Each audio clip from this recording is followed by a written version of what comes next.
Hey everyone, Clio here, and today we are going to be looking at some series that I don't talk about very often.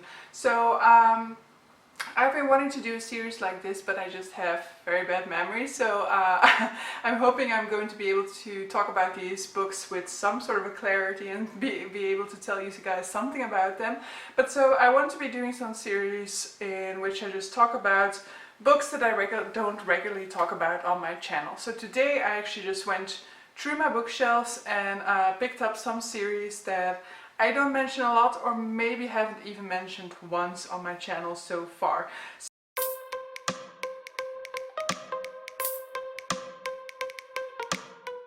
So these are most likely then going to be books that I read before I started BookTube, but there's one at least in there that I did read since starting BookTube, and I only talked about when I read it at that time. So without further ado, let's just dive into the video. So this is going to be all fantasy, I think, with one exception. So the first one that I'm going to be talking about is one that I did mention in a recent video, and that is the Daughter of the Empire trilogy by Raymond, Feist and Janny Wurts.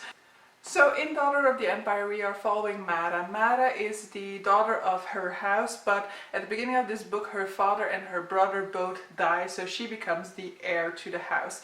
And so the entire series is one sort of big political intrigue storyline in which Mara is trying to survive, first of all, but also to try and help her house survive and try to help her house thrive. So this is very much a political intrigue fantasy series in which we're going to be looking at Mara and house politics and the way that she navigates this political landscape. Very much love this one. It has a very nice relationship in my opinion as well, that we will see developing, I think, maybe already in the first one, but definitely in the second one. In the first one, sadly, there is instances of domestic abuse, so do definitely take that into account. But I definitely love this series and would really love to reread it at some point, because it has been a very long time since I read this one. But I absolutely fell in love with Mara, and you know, the fact that she's one of those first female protagonists that I read about that had to navigate like a world dominated by men, and who is quite successful in doing so. So definitely I highly recommend this one. I think it would be considered adult fantasy, but I definitely do think that it is very much suitable for a YA audience. I think like at this stage in time it could definitely fit into YA as well. At the time that it was published, YA definitely wasn't as adult as it is now. Next up, I'm going to be talking about a series that I did read while I was already on BookTube, and that will be the Remnant Chronicles by Mary E. Pearson. So this one being the first book, The Kiss of Deception.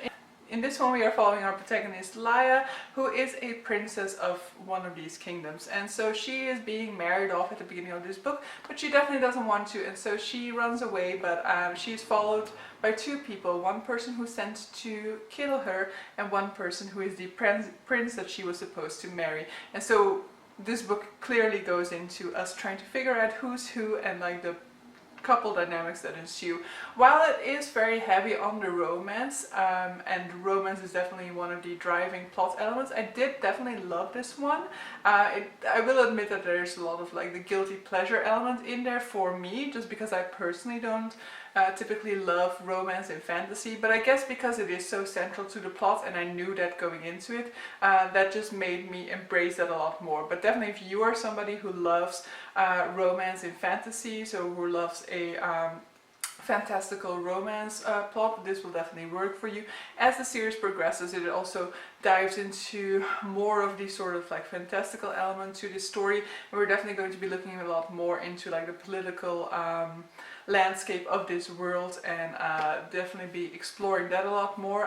But the series throughout is very much about Laia's development as a princess, Laia's development as a person, Laia like growing as a person, taking on responsibility, having to overcome hardships, and very much standing on her own, stepping into her own, and you know, not needing a man to protect her. Next up is a series that is definitely one of my childhood favorites, and that is the only, I think, not fantasy on this one, and that would be Stormbreaker by Anthony Horowitz, so this is the Dutch edition. And Stormbreaker by Anthony Horowitz is a series that I might even still be ongoing. From time to time I still see books published in the series, and in this one we are following Alex Ryder, who is a 14-year-old boy whose uncle dies at the beginning of the first book, and he is then hired by MI6 because it turns out that his uncle was actually a spy, and that the brilliant plan of the British government is to have Alex replace his uncle because he seems to be fitting their profile.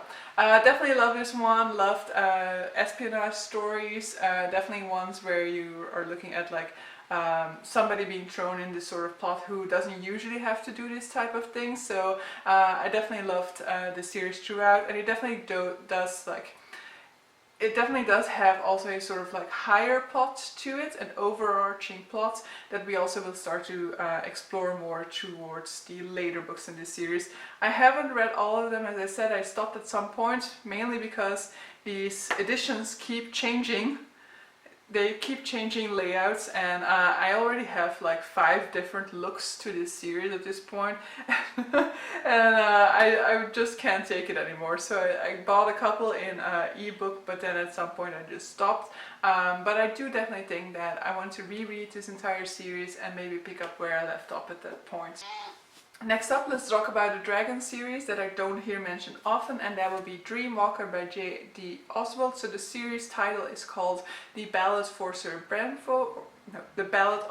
Benfro. So this is a 5-part series, I think, in which we are following 2 characters. We're following Sir Benfro, which is a baby dragon, not really baby, but a teenage dragon who is basically like the one teenage dragon that has lived in centuries, and so he carries a lot of weight on his shoulders, but he's very much learning how to be a proper dragon.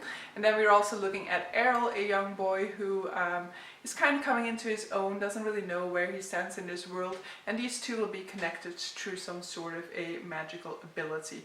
Very much love this one, but I definitely do need to reread it because I know the basic premise of the plots, and I know, like, I remember some things that happened in this series, but I've forgotten so much with this one, so I definitely want to reread that one.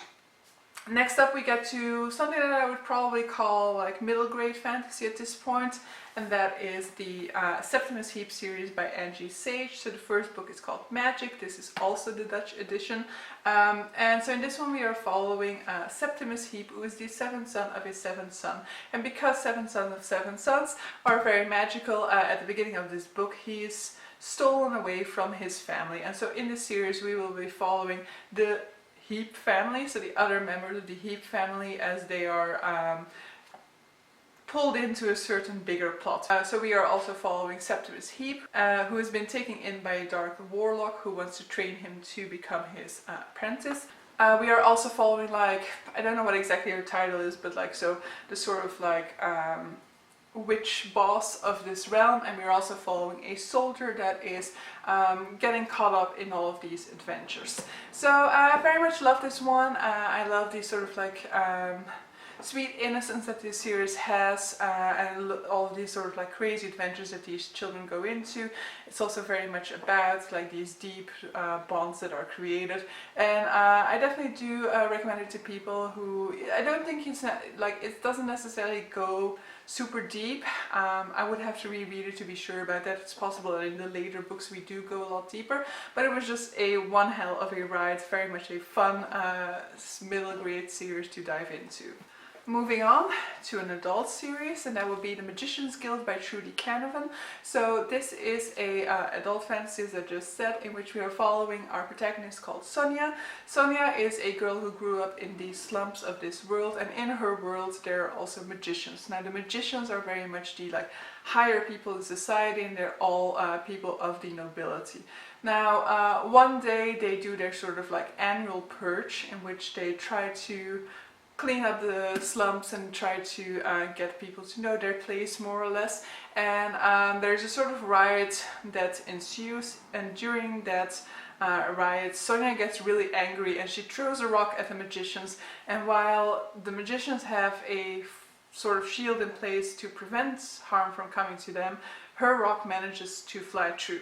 And so she has to go on a run because the magicians are clearly after her, and at the same time she has to deal with these feelings of confusion that are arising because apparently she has magical powers herself.